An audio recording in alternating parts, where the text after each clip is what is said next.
got Patrick CC. We're talking about my new favorite league, the WNBA, as y'all know. And we're talking about the desperate attempts to destroy, I believe, Caitlin Clark. A lot of people are kind of, I don't want to just throw the J word out there like that, but I think a lot of people are jealous of some of the attention she's been getting, or at least the media has been painting people as jealous with the attention that she's been getting and bringing to the league, which, it'd be like that, I guess. Kind of weird, though, because I really don't think people care that much, because a lot of them are very talented.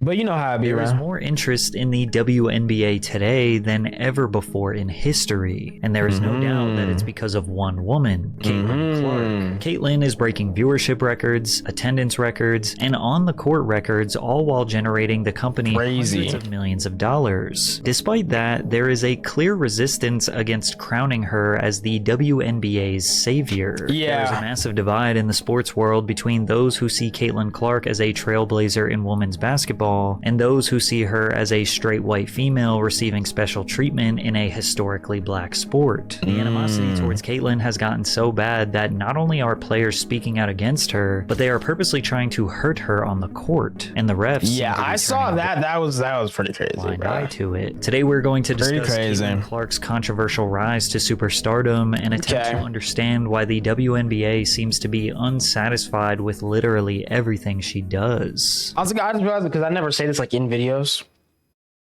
because we just watch highlights on stream.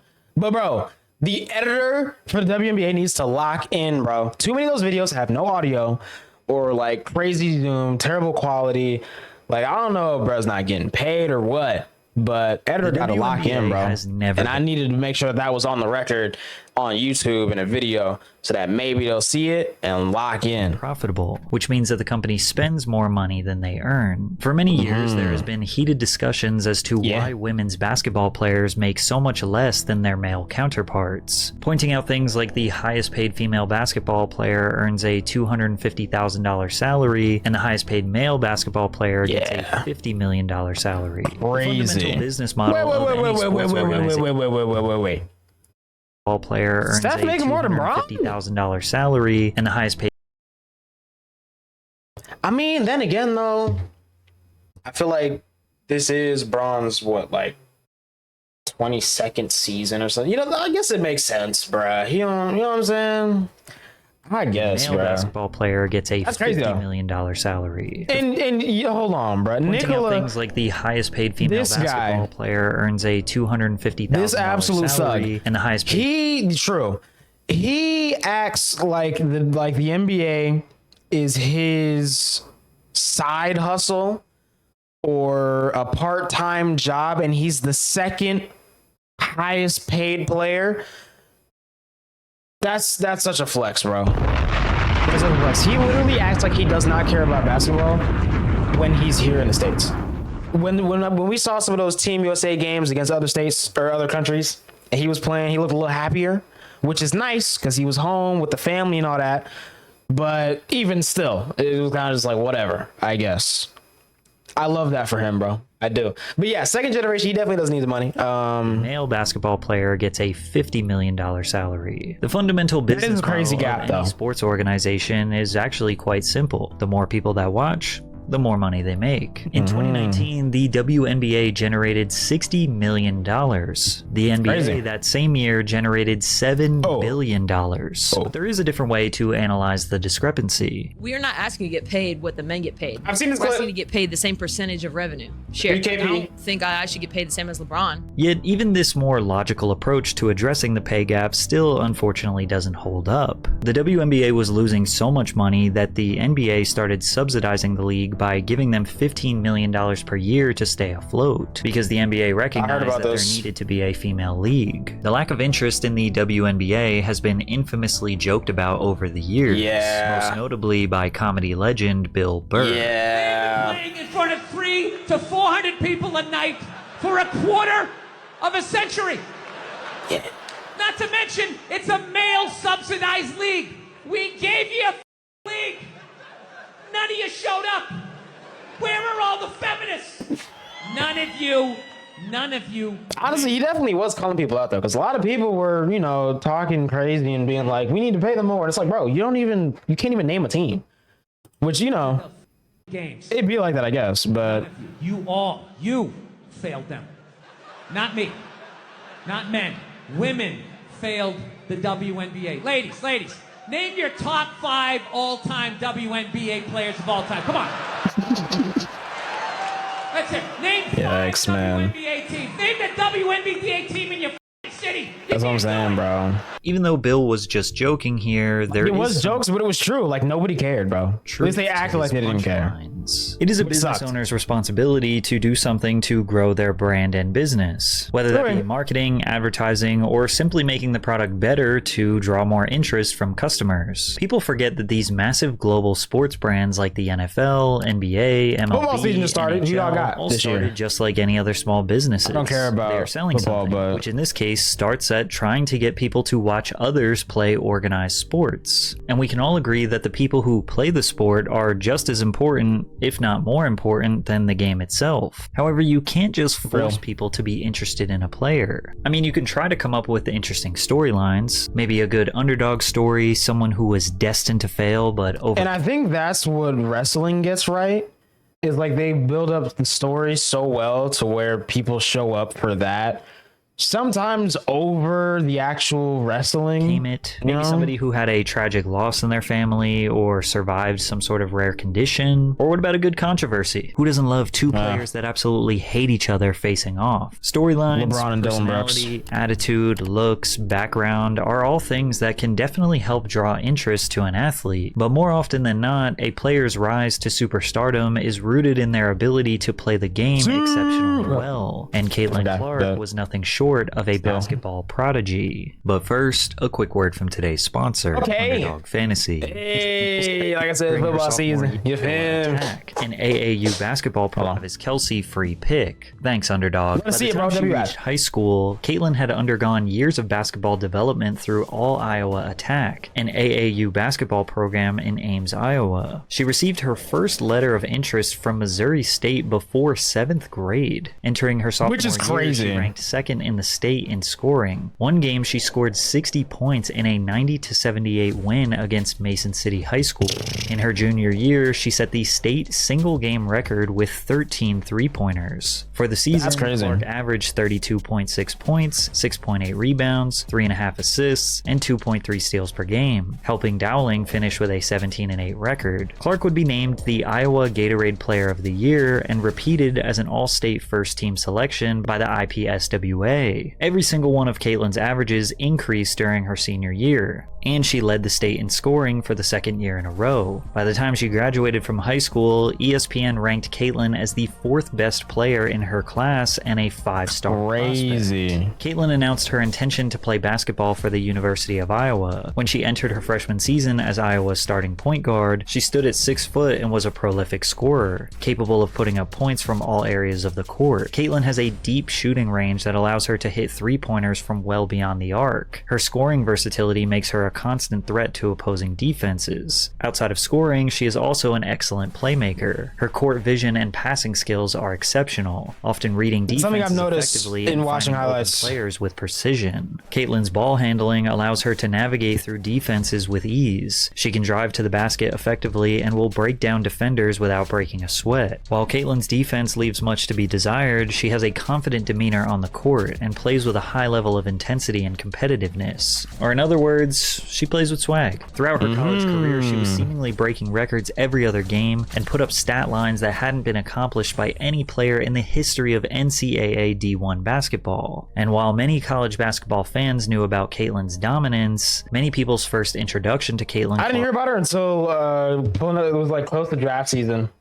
Because a lot of people knew she was going to be #1 draft pick. As a whole was during her highly publicized controversy during the 2023 March Madness tournament. In the Elite 8 of the NCAA tournament, Caitlin recorded her best playoff performance to date with 41 points, 12 assists, and 10 rebounds in a 97-83 win over Louisville. She became the first player in both men's or women's tournament history to record a 30 or 40 point triple-double. While her performance made history books, Clark's behavior throughout the game is what made national news. Clips of her trash talking went viral on social media, like when she was interpreted as saying, "You're down 15 points, shut up," to her opponent. Then after knocking down her 6th three-pointer, she looked at that same opponent, waved her hand in front of her face, mimicking wrestler John Cena's signature "You can't see me" taunt. After the game, Cena publicly acknowledged Clark's use of his signature taunt. Even if they could see you, they couldn't guard you. Congrats on the historic performance, Caitlin Clark. However, not everyone was as supportive. Honestly, bro, we need Caitlin Clark at WrestleMania, bro. We need her to hit someone with the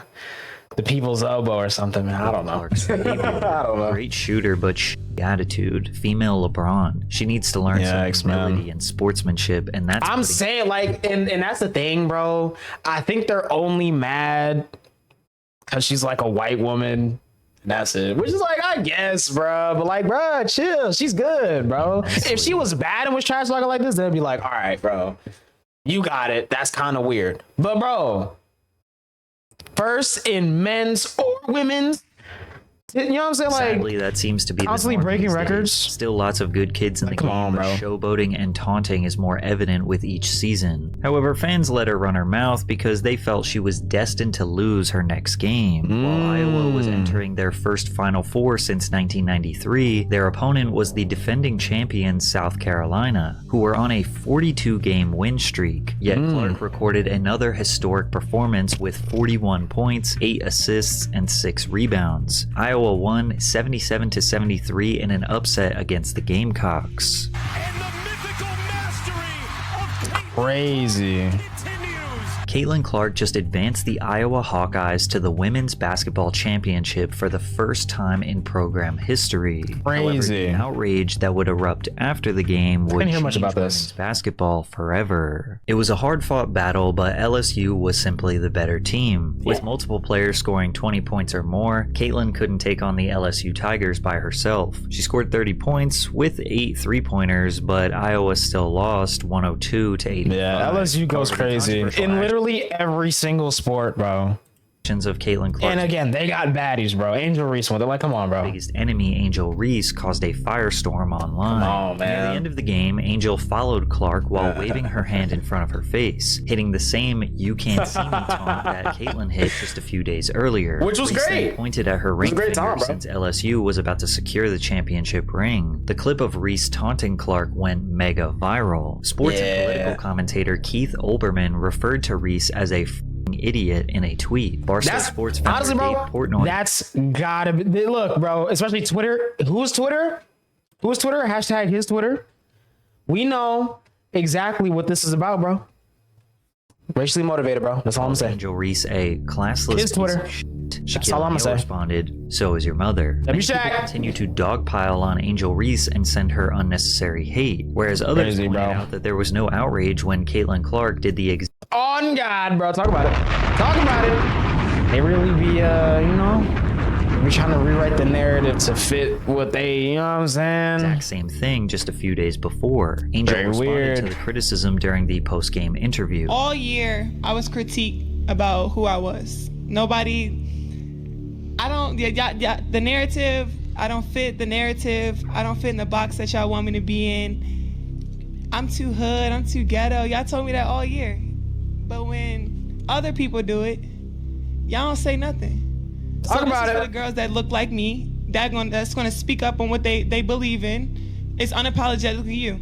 And that's what I did it for tonight. This was for it was bigger than me tonight. Angel and her supporters online felt that she was only receiving negative criticism because she was black. And if you read some of the hateful things being sent her way, it's hard to see it as anything. BBW lover 6676. I'm crying. Anything other than racism. However, real sports fans knew that whether it was Caitlin or Angel trash talking and taunting, it was good for entertainment. This is all normal and just a part of the game. Even Caitlin did not think that Angel deserved backlash. She should never be criticized for what she did. I'm just one that competes, and she competed. I'm a big fan of hers. But the drama was not done yet. No. In American sports, it's tradition to visit the White House after winning a championship. However, First Lady Jill Biden expressed her desire for Clark and Iowa to also visit the White House. I know we'll have the champions come to the White House. We always do. So, we'll have LSU come. But you know what? I'm going to tell Joe,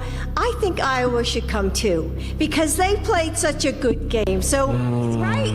So winners and losers, that's sportsmanship. This prompted outrage online as sports fans questioned why the losing team was They trying ain't to never get did the that same before. honor That's- as the winning team. Angel Reese once again was offended.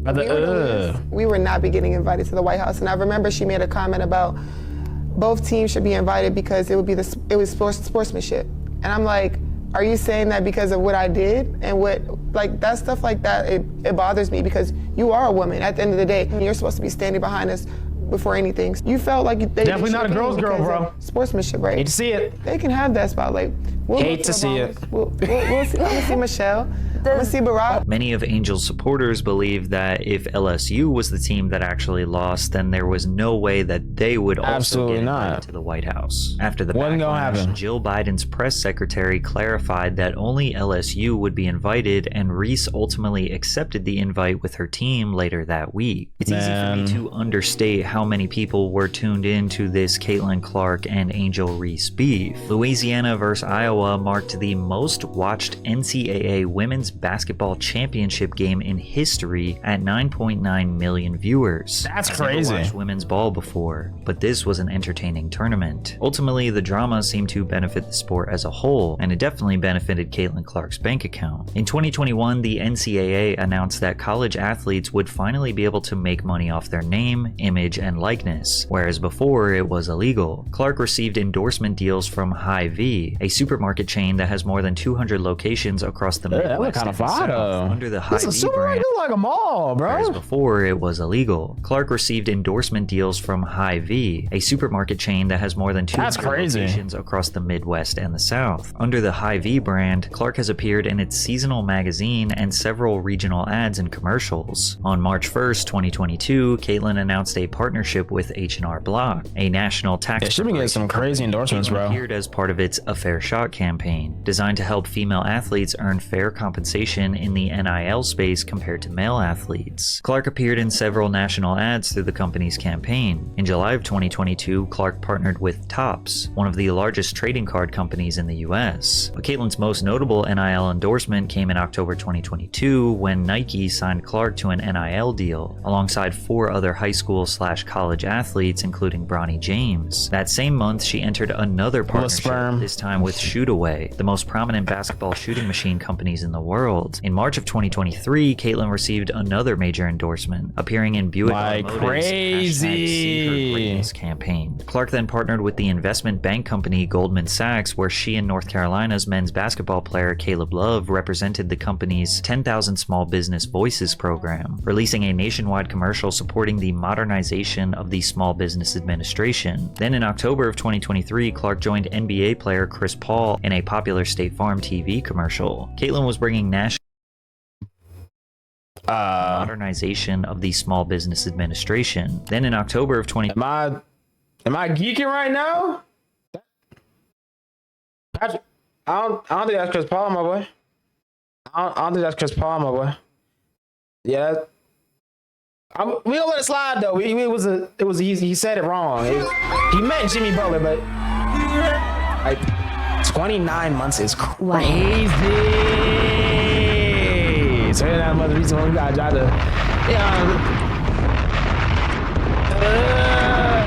there's 29 months, we appreciate you, gang. 3, Clark Give joined him. player Chris Paul in a popular 29 State months is Farm actually TV insane. commercial. That's Caitlin was wild. bringing national visibility to her sport and getting filthy rich while doing it. Yeah. But she wasn't the only one getting rich. Universities all across the United States saw exponential growth in the interest in women's basketball. During her senior season, Iowa sold out all of its home games for the first time in program history and set the women's basketball attendance Crazy. record at 55,646 at a preseason exhibition Yo. game against DePaul. I bet you never thought in your life you'd see That's a crazy. football stadium converted into a basketball court for women's ball. Literally. Every team that hosted Iowa during I the feel like that's regular more people than there was at Bash in Berlin just now, bro. And WWE been selling out crazy this year. So like that's saying a college basketball game, women's basketball. That's amazing, bro. Season set an attendance record We love to see with it. an average attendance increase of 150% during Clark's final season at Iowa. From there, regular season games featuring her became the most viewed women's basketball games of all time on 6 different TV networks. And I was going to name some of the records that she broke and awards that she won throughout her college career, but there are so many that the sheer volume of them is enough this video for will be you an hour to long. understand her dominance. However, the most impressive by far is that she is the all-time leading scorer, man or women, in college basketball history. Pete Maravich from LSU had 3,600. See, bro, like LSU goes, I don't know what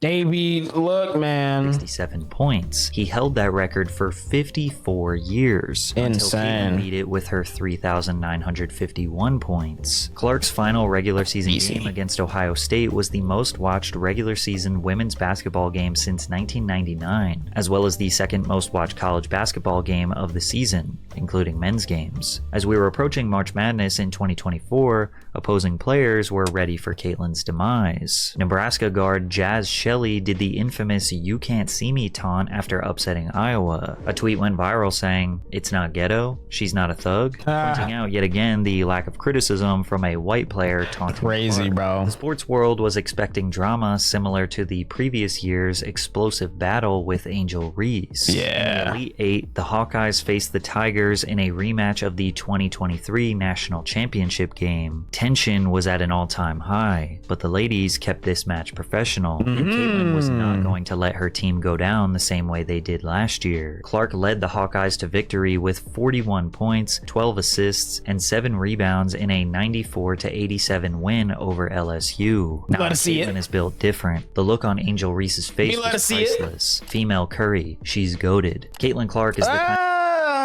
That's Ionescu, bro. But I understand. These people don't know yet. They don't know. At least they didn't know. It was a while ago. They didn't know. Hopefully they know now, though. generational talent that can change an entire sport. I think Caitlin Clark really can think get there, she's gonna though. make people take She women's could get there. basketball a lot more seriously. Caitlin's 9 3-pointers made her the Division I all-time leader in 3-pointers. After defeating UConn in the Final Four, Iowa reached the national championship game for a second consecutive season. Unfortunately, Clark's 30 points, including a historic 18 points in the first quarter, wasn't enough to beat South Carolina, who won the game 87-75. As great as Caitlin was during her college career, as much as she carried her team to victory for 4 years straight, she was never able to secure a championship title. However, her star power is undeniable, and she will be considered one of the greatest women's basketball players in college history. The I national don't think Indiana's going to get a ring this year. But the way they've been playing, I think by the time they really lock in time for next year, they low-key could do it, bro. I think they're going to make it the playoffs this year, though. They're probably going to make the playoffs. I think, honestly, though, me personally, I think the finals is going to be Aces versus Liberty. Most likely. Championship Like, delivered most likely. 18.9 million viewers, 10 million more than the previous year's game, making it the most viewed women's college basketball game in history. The media spent more time talking about Caitlin than any other players or the team that actually won the game. I mean, just look, every headline starts with her name. Caitlin is a certified star, and she didn't even need to win to be seen as the winner. However, Caitlin's praise is most certainly a double-edged sword. As she entered the WNBA, she was facing immense pressure to revitalize a failing sport. The ticket sales, viewership, and all other financial implications are seemingly riding on her performance as a pro. If she isn't as dominant or there isn't a good storyline surrounding her, perhaps new fans will become less interested, and the WNBA will miss out on their opportunity. I'm not gonna lie. I feel like I started watching around the time, she was number one first round draft pick, all that. But Indiana's not even in my top 3 favorite teams. So I think a lot of people, the bandwagon people, they're definitely gonna fall through soon. If they haven't already, I'm not gonna lie. Indiana's performance has been pretty good, but not that great, especially after the post-Olympic break.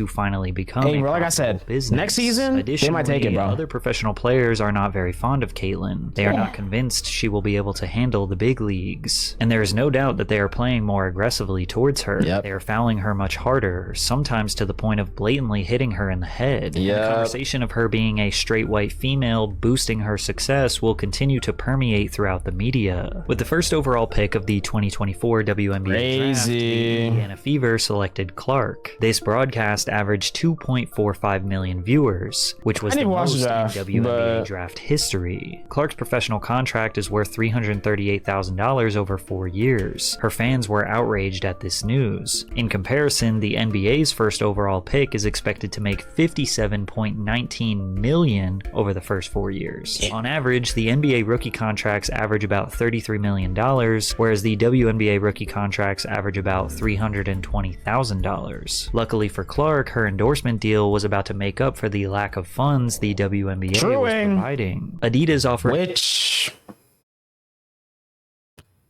we know, you know what I'm saying? We know we stand with Adidas, but her a at least they got her right, bro. $6 million contract. Under Armour offered her a 4-year, $16 million contract, but she ultimately signed a $28 million contract with Nike that spans 8 years and includes a signature shoe. Caitlyn also signed a multi-year deal with Wilson Sporting Goods, the WNBA's official basketball supplier. Wilson said that Clark would test, advise, and provide feedback on a range of its basketball products, become a brand ambassador, and release new collections that celebrate her throughout 2024. Not only was Clark receiving praise from fans around the world, but because of endorsements, she just earned a level of wealth that no female basketball player has ever seen before. The salary cap for every single WNBA team combined is a little over $17 million. From Caitlyn's Nike endorsement alone, she could pay every single WNBA player's salary for 1 year and still have $10 million left over. So imagine how all of the other players feel. Even the ones on her team. They play on the same court, they play the same game, and they often outperform Caitlyn, but they won't receive nearly as much or any media attention at all, and they'll make about $80,000 a year, which is not even enough to comfortably afford a typical home in America. It's safe to say that Caitlyn Clark in this economy, bro, back. Several WNBA players, including some who are no longer in the league, made public comments that many interpreted as being antagonistic towards Clark. So there's been this hot take debate about, you know, do you need to have a championship for legacy when you talk about a women's college basketball player? You are the expert on this since you have 4. Does Caitlyn Clark need a championship to be considered one of the greats in women's college basketball history? Yeah. Okay. She does. I think so. Because then it's gonna look 10 years back, and you're gonna see all these, you're gonna see all the records she's broken and the points and stuff like that. But anybody knows, you know, your goal when you play college basketball is to win a national championship. So you need one. Around the same time, college basketball legend Lynette Woodward suggested during a coaches convention that Clark hadn't broken her scoring record because they weren't playing under the same rules. I'll just go ahead and get the elephant out of the room. I don't think my record has been broken because you can't duplicate what you're not duplicating. And so unless you come with a men's basketball and a 2-point shot, hey, you know. Yikes. I mean, that's fair, though. That is fair, and I think that argument exists in the NBA, too. Just for you, so you can understand. But, yikes. Spread that word. Lynette played from 1978 to 1981 when women had to play with a men's-size basketball, which is a slightly larger ball than the current standard. With a smaller ball but same size goal, there will be more scoring, due to a higher margin for error with the shot still going in. They also did not have a 3-point line back then. Additionally, the NCAA was not the governing body of women's collegiate sports when Woodward played, so her 3,639 career points are not recognized by the NCAA. But even if they were, Caitlyn still did score more points than that. Due to the backlash she received online, Lynette issued an apology 24 hours later with bolded text on the bottom that read, "Caitlyn holds the scoring record." Another former player, Cheryl Swoops, attempted to undercut Caitlyn's accolades, incorrectly claiming that her scoring record wasn't valid because she had been playing for more than 4 years. This isn't just for Caitlyn, but you asked me about Caitlyn. If you're going to break a record, to me, if it's legitimate, you have to break that record in the same amount of time that that player set it. Right? So if Kelsey Plum set that record in 4 years, Well, Caitlin should have broke that record in 4 years. But because there's a COVID year, and then there's another year, you know what I mean? So she's already had an extra year to break that record. So it's Yikes, a broken record. While this seems like a decent argument, it kind of Cheryl does. is just misinformed. Caitlin only played college basketball for 4 seasons, not 5. Caitlin Clark right now probably takes about 40 shots a game. Caitlin only took 20 shots per game over her NCAA career. That's double than what Cheryl claimed. Yikes. How much more experience? Spreading misinformation on podcasts, bro. It's an epidemic right now. Over it is coming in, right? So people say, dang, like he or she's killing them, but you have a 25-year-old playing against a 20-year-old. Like, you should be killing them. Because you've been doing it a lot longer than they have. Cheryl then says Caitlin is 25 when she is 22 years old. Then when Cheryl got called out for the misinformation, this was her response. Yikes. I'm gonna say this, and then I wanna be done with this whole conversation. Yikes. So for people to come at me and say that I made those comments because I'm a racist, like first of all, well, that's crazy. Be racist, but like that's the farthest thing from my mind. Like, I grew up in a very small West Texas town, predominantly white. My best childhood friend is white. So it's important for me that I speak up for Major people yikes. that look like me. Like, it's Black History Month. So, like, our ancestors fought and died for us to have opportunities that we have today. I have, like, no issues with Caitlin. Her breaking the record, I think obviously is a tremendous accomplishment, although, you know, we could get into that discussion also, because there's a big debate on Lynette Woodard having the actual record. Phoenix Mercury guard Diana Taurasi made a disparaging comment when she was asked about the up-and-coming group of college superstars, which included Clark and Angel Reese. Reality is coming, Taurasi said. You look like superhuman playing against 18-year-olds, but you're going to come play with some grown women that have been playing professional basketball for a long time. Naturally, Caitlin Clark fans were at her neck on social media. Not even surprising. And that's the thing too. I've noticed Caitlin Clark definitely has a cult fan base, which is, you know, pretty good to have, I guess. But they kind of move like Stan Twitter, and it's I think because they are Stan Twitter, and it's you know, we know how Stan Twitter can be. Yeah, you know, it's the new fans are really sensitive these days. You can't say anything. Yeah, you know, it's kind of like when you go from kindergarten to first grade, there's a learning adjustment. When you go from high school to college, there's a learning adjustment. You know, I don't think I said anything that wasn't factually correct. And like anything, greatness is going to translate. And she's proven that in every level. And I don't see it being any different in the WNBA. All those sensitive fans didn't even know who Taurasi was until Caitlin Clark. Anyone who criticizes or makes a subtle negative comment on Clark will receive pretty obnoxious replies from people on social media. Yikes, man. Stop the women from saying how they feel. Aja Our Wilson, glorious the queen. Las Vegas Aces star, told AP News that she felt Clark's whiteness was a huge factor in her popularity. You can be top-notch at what you are as a black woman, she said, but they don't see it as marketable, so it doesn't matter how hard I work. She added, it boils my blood when people say it's not about race, because it is. In a league in which approximately 70% of the players are black, nearly a third identify as LGBTQ, and most come from urban environments. To the third? Can we crunch the numbers again?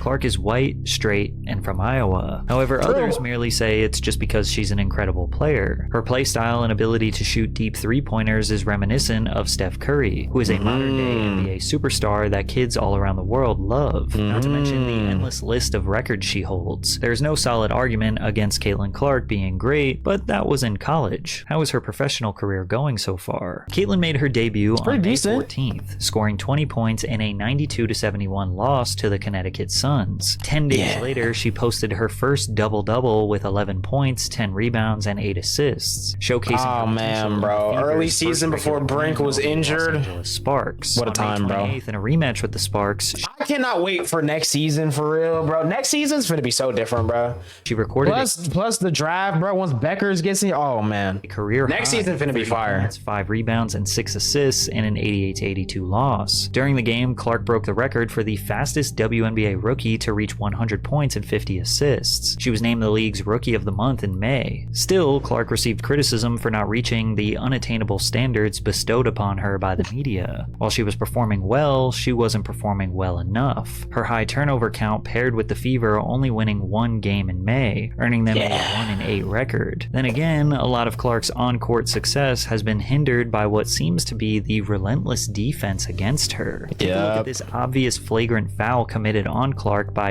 A-Train Kennedy Carter. A-Train. You know what's funny, bruh?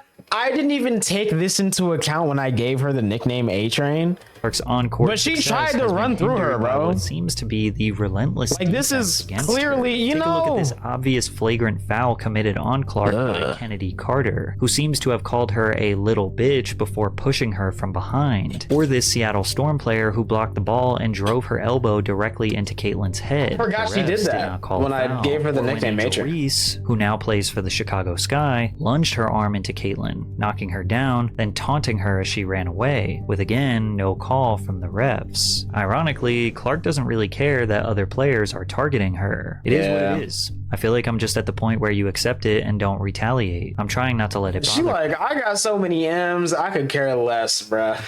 me. However, others are speaking. She laughing all the way to the bank, bro. Coach Christy Sides told reporters that she believes Clark has been treated unfairly. It's tough to keep getting hammered the way she does and to not get rewarded with free throws or foul calls. Yeah, which is pretty crazy. And that's something I'd be talking about too, bro. Like the refs, they be getting on my nerves, bro. There's so many things they don't call. Not only on her, though. On so many players, bro. They got the craziest foul, and it's like they're kind of just staring right at it, not doing anything. It's like, bro. Twitter, where she wrote, "This is unacceptable. When will the consistent complaints be heard?" I'm saying, bro. They be calling the stupidest stuff, too. It's weird, bro. Asking the league to clean up the crap on Twitter. NBA legend LeBron James made headlines for his defense of Clark. In April, he tweeted, "If you don't rock with Caitlin Clark's game, you're just a flat-out hater." During an episode of his podcast, Bron claimed that a new player in the professional league is not going to receive praise. It's normal for opponents and even teammates to show animosity towards rookies. The people could have been your teammates, could have been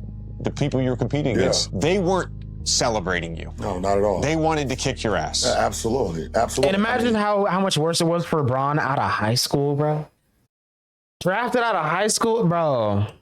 My teammates, for sure. There's video evidence of my teammates basically saying he's not ready, or there's somebody playing his position, or we're not putting all our faith in the 18-year-old kid. So my own teammates that I had to like be on the floor with, practicing with, on the planes with, you know, in the locker room, in game situations was kind of, you know, just had this kind of, like you said, you want to say hate, but just like animosity, like towards me. And I didn't even come in with that. I came in with the narrative, but I didn't come in with that type of aura. I just wanted to come in and learn from the vets and then put the work in. So I think for my advice to Caitlin, and my advice to anyone that comes in with this, you know, this level of like notoriety, you know. And I definitely noticed too, a lot of other rookies this year have not been getting that type of like weird treatment, whether they're straight and white or they're queer and black or Latino, whatever the case may be. I feel like it's really just a lot of weirdness towards her specifically. I feel like I haven't seen that with too many other rookies, bro. It is if any at all. You know, it's all about having, you know, be a horse, man. You know, the Kentucky Derby, put your blinders on, go to work, show up to work, punch your clock in, prepare yourself, work on your game, work on your craft. You know, kind of keep your mouth shut, you know, and just learn from the vets. When they ask, you voice your opinion if they want your opinion, man, early on, because everybody is looking for you to say anything and they're going to splice it and cut it and make it a negative thing. Like ESPN host Pat McAfee also chimed in to defend Caitlin Clark. But I would like the media people that continue to say, this rookie class, this rookie class, this rookie class. Nah, just call it for what it is. Yo. Pat on Monday Night Raw on Netflix, January 6th, chat. I am so excited. Oh, man. There's one white bitch for the Indiana team who is a superstar. And is it because she stayed in Iowa, put an entire state on her back, took a program from nothing to a multiple year success story? Is it because she would go on to break the entire points records in the history of the NCAA? Not just the women's record by Kelsey Plum, shout out, but also Pete Maravich's, the dude's record as well. Is there a chance that people just enjoy watching her play basketball because how electrifying she is, what she did, what she stood for, how she went about going, what she went for? Maybe. But instead, we have to hear people say that we only like her because she's white. And she's the only popular because the rest of the rookie class is doing what they're doing. Well, that's a bunch of bullshit. And we think the WNBA, more specifically, their refs need to stop trying to screw her over at every single turn. What you have is somebody special. While McAfee was criticized for calling Caitlyn a bit, many agreed with his Man, bruh, y'all gotta understand, that's just how Pat talks, bruh. That's just how he is, bro. They made him apologize. That's so stupid, bro. That's so stupid, bro. Narrative that Clark is single-handedly bringing fans to the sport. I feel like that's just more proof that they literally pick apart anything they can get their grubby little hands on, bro. Anything. Game, and ignored everything he said that was valid and was like, wait, what did he call her though? Come on, bro. This for 2 years now. And understanding, like, yeah, negative things have probably been said about me, but honestly, I'll take that because look where women's basketball is. People are talking about women's basketball, but you never would think that we'd be talking about women's basketball. People are pulling up to games. We got celebrities coming to games, sold out arenas, like, just because of one single game. And just looking at that, like, I'll take that role. I'll take the bad guy role, and I'll continue to take that on and be that for my teammates. And if I want to be that, and I know I'll go down in history, I'll look back in 20 years and be like, yeah, the reason why we watching women's basketball is not just because of one person. It's because of me too, and I want y'all to realize that. Although many people don't want to give Angel her credit. I was about to say, I'm not going to lie. When she said that, I was like, okay, that's fair. Granted, I knew about Angel Reese like 2 years ago and how crazy she was going. She was like the only women's basketball player I knew of like 2 years ago. But I will say, I think her performance after she said that has been going even crazier, bro. Like, she's been locked in. The hero versus villain story is working in the WNBA's favor as well as Caitlin Clark's favor. Like, yes, people want to support Caitlin because she is electrifying and genuinely talented. However, the added animosity, beef, and physicality from Angel is definitely boosting interest as well. It essentially gives Caitlin she got to fly out lucky though. She had a shirt on with his saying.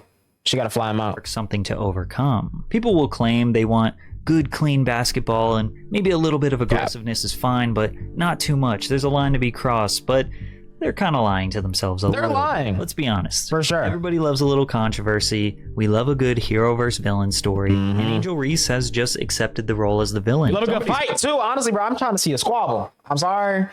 Not really. But at the same time, imagine that highlights reel as long as the editor makes sure the audio's in there, bro. I mean, come on. Do it. But the league's sudden surge in popularity should be credited to Clark based on TV ratings and attendance records. During Caitlin's first month in the WNBA, the Los Angeles Sparks, New York Liberty, and Seattle Storm each set attendance records while hosting the Indiana Fever. In response to popular interest in Clark, the Sparks, Vegas Aces, Atlanta Dream, and Washington Mystics all had to move their home games against the Fever to larger arenas. In the first half of the WNBA season, 16 games averaged over 1 million viewers. It's the most games to surpass 1 million viewers in WNBA history. Of those 16 games, Clark and the Indiana Fever played 14 of them. Clark also leads the WNBA in player-specific merchandise sold. The media, not surprising. The players, podcasters, YouTubers, and the WNBA as a whole makes more money every time they talk about Caitlin Clark. And at the end of the day, it's all about money. If people can make money talking about the WNBA, then they're going to keep talking about it. And who is the most famous, most popular, most interesting person in the WNBA? Caitlin Clark. The WNBA's 36 million unique TV viewers in 2023 marked a 27% increase from the previous season, while revenue was up about $200 million. Crazy. That was before Clark was even in the league. 1 month after Clark joined the league, Commissioner Kathy Engelbert announced that teams would be traveling on private charter flights this season. Y'all should be thanking that girl for getting y'all ass private charters. I heard about this. All the money and visibility she bringing to the WNBA WNBA. Don't be petty like dudes. Listen. Don't be petty like dudes, bruh. I feel like that's the main takeaway, bruh. Like, come on, bruh. Just give her flowers. Stop Your girl's girl, man. Women out there. She got y'all ass charters. She bringing all y'all this money to the table, but y'all being petty. And mind you, Charles Barkley owns the Connecticut Sun, I think. I feel like he's an owner of like a team, or he has something to do with the WNBA. So it's not like he just yapping because he on TNT. No, bro, he actually has a hand in this, bro. And even though there are a handful He's not signing of their checks, outspoken but like individuals who seem to be anti-Caitlin Clark, the silent majority of WNBA players likely are very grateful for Clark and Reese for bringing more interest and more money to the sport. But as we all know, controversy sells. The masses did not care about Clark's greatness before she had some drama surrounding her name, which notably started with her beef with Angel Reese. The WNBA, the media, social media personalities, YouTubers will all continue to milk and farm drama and controversy as much as possible to generate money and interest from casual viewers. They are hoping that little by little those people will become interested in and become regular viewers of the WNBA. I mean, here you are, 20, 30 minutes deep into a video about the WNBA. I mean, say, bro, next season, I am not watching highlights on stream, bro. I'm trying to catch every game live, bro. Did you think every you'd game. ever watch one? But at the same time, Caitlin Clark is a generational talent. Caitlin is going to inspire a whole generation of girls that believe they can be a superstar like her one day. And because of her, it's a real the W, bro. trickle-down effect will occur. That's why it's the W. Will generate NBA. more revenue, which will lead to higher pay, higher quality coaches, higher quality facilities. Hey, W, yeah, say higher quality with the best coach. The trickle-down effect. I see what you did there. I see what you did there, bro. The WNBA will generate more revenue, which will lead to higher pay, higher quality coaches, higher quality facilities, equipment, technology, and overall infrastructure to make sure these players satisfy the new demand. Colleges will do the same. With more WNBA interest, women's basketball events will see a boost in ticket sales and merchandise sales. Therefore, the universities are going to scout even harder, hoping to get a talent remotely as exciting as Caitlin Clark, which means that high schools and youth basketball programs all around the country will invest in their infrastructure to build up female basketball players, since now they have an uptick in colleges scouting and looking to give even more scholarship opportunities to young girls. You see what I'm which means that saying? parents will be inspired and incentivized to get their daughters into basketball earlier. You see what I'm to refine their saying? skills and potentially turn it into a career, which will increase the It's a great overall domino effect, bro. quality and competitiveness of female basketball players from It's no longer about women in STEM. It's about women in basketball shorts going crazy on the court, bro. And possibly being in STEM at the same time, because why not? You know, why not? WNBA. Don't get it twisted. Don't get it fucked up. Caitlin Clark is the reason why a lot of great things is going to happen for the WNBA. Bron said it, bro. Look, bro, and you know what? We just got to end the video right there.